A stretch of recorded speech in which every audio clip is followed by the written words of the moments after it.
All right, how do you plead? Okay, first we have to understand that the question was if I have my deposits at Bear Stearns, and it was an email, if I have my money at Bear Stearns, is it safe, or is Bear Stearns in trouble and my money won't come back? Okay, I was wrong about Bear Stearns was in trouble, but the idea was that you are going to be safe.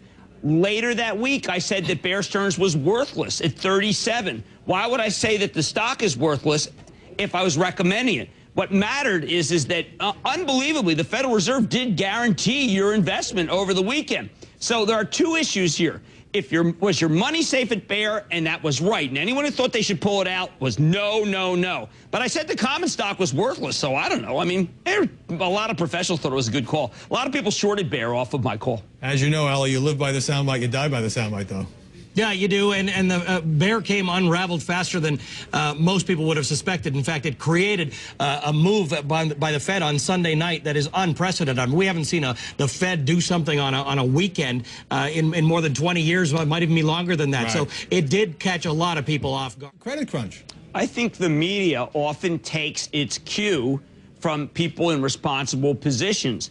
And the responsible position people in this country, whether they be in the U.S. Treasury or with the Federal Reserve, systematically denied that there was anything wrong. So they created an atmosphere where you were basically being an alarmist if you worried about the so-called monoline insurers. They created an atmosphere which just said that you were Chicken Little if you went with the bear, so to speak. And did you find those complaints aimed at you? Were you labeled an alarmist and a Chicken Little? Completely ostracized for a guy who was saying that they know nothing and that they have no idea. Hold on just a second. They know nothing! I mean, that was the rant. And they basically just said, well, listen, that guy who's worked at 27 years, who was a hedge fund manager, who was on was a salesman at Goldman Sachs, and worked in the margin department, they didn't know anything. That's what they told me I didn't. This guy was a Princeton professor. Do you think he knows the difference between a stock and a bond, Frank?